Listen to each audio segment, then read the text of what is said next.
नमस्कार दोस्तों, जय बजरंग इंस्टीट्यूट में आपका स्वागत है। जैसा कि आपने मेरी पिछली वीडियो देखी हो तो मैंने अनुच्छेद ट्रिक के माध्यम से कराए थे। तो इस वीडियो में मैं आपको उपराष्ट्रपति के अनुच्छेद कराऊंगा, वो भी ट्रिक के माध्यम से, और साथ ही साथ आपको कुछ राज्यसभा और उपराष्ट्रपति के फैक्ट भी बताऊंगा और आपको करंट अफेयर्स भी अपडेट कराऊंगा। तो देखते हैं हम अपनी ट्रिक की तरफ।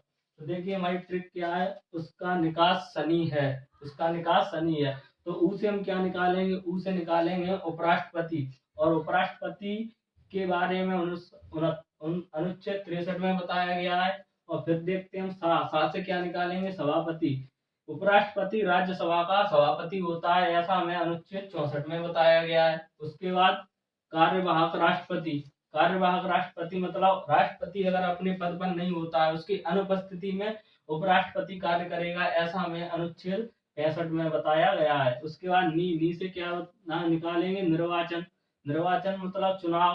तो लोकसभा और राज्यसभा संसद के दोनों सदनों द्वारा इसका चुनाव होता है, और ऐसा हमें अनुच्छेद 66 के द्वारा बताया गया है। कहाँ से निकालेंगे, कार्यकाल।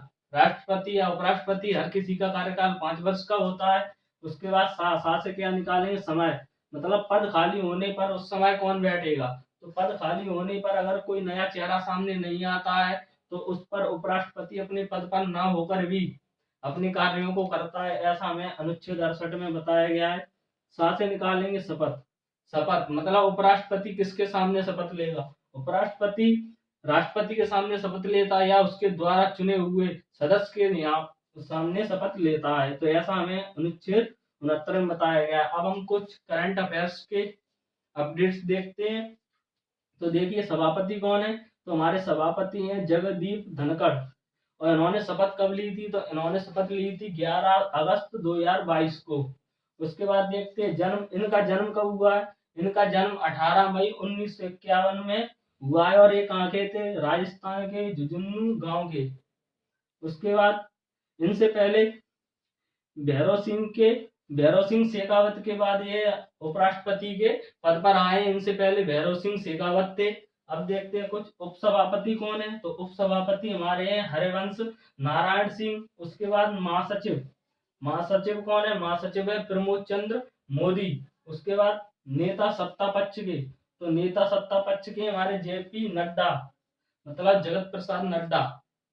उसके बाद देखते हैं विपक्ष के। नेता विपक्ष के मतलब कांग्रेस की, ये कौन है, मल्लिका अर्जुन खड़गे। उसके बाद कुछ अन्य महत्वपूर्ण तथ्य हैं तो उन्हें हम जानते हैं। तो देखते हैं कुछ हमारे फैक्ट हैं, जैसे कि उपराष्ट्रपति की उम्र कितनी होनी चाहिए, तो कम से कम आयु 35 वर्ष की होनी चाहिए। राज्यसभा का सदस्य हो। उसके बाद देखते हैं अनुच्छेद अनुच्छेद 67 में क्या बताया गया कि उपराष्ट्रपति को अनुच्छेद 67 खा में उपराष्ट्रपति को अनुच्छेद 67 खा के अंतर्गत हटाया जा सकता है। उसके बाद उपराष्ट्रपति अपना त्याग पत्र किसे देगा, उपराष्ट्रपति अपना त्याग पत्र राष्ट्रपति को देगा। उसके बाद राष्ट्रपति की अनुपस्थिति में राष्ट्रपति की तरह कार्य करेगा, जैसे मैंने बताया था अभी। उसके बाद मतदान देने का हक नहीं होता है, इसे मतदान देने का हक नहीं होता है, लेकिन सभापति होने के रूप में निर्णायक मत दे सकता है।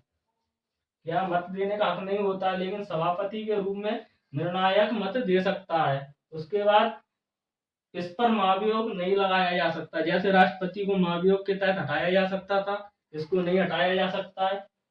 उसके बाद राज्यसभा कभी भंग नहीं होती है, राज्यसभा कभी भंग नहीं होती है। राज्यसभा में वर्तमान में सदस्य 245 है, और राष्ट्रपति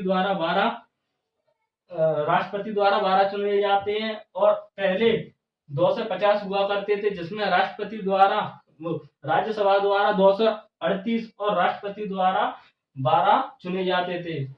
और चुनाव अप्रत्यक्ष द्वारा होता है, मतलब राज्यसभा का चुनाव अप्रत्यक्ष होता है। तो उम्मीद करता हूँ आपको ये वीडियो अच्छी लगी होगी। अगर वीडियो अच्छी लगी हो तो हमारे जय बजरंग इंस्टीट्यूट को लाइक, शेयर एंड सब्सक्राइब करें। मिलते हैं अगली वीडियो में किसी अगले नए टॉपिक के साथ। तब तक जय हिंद, जय भारत।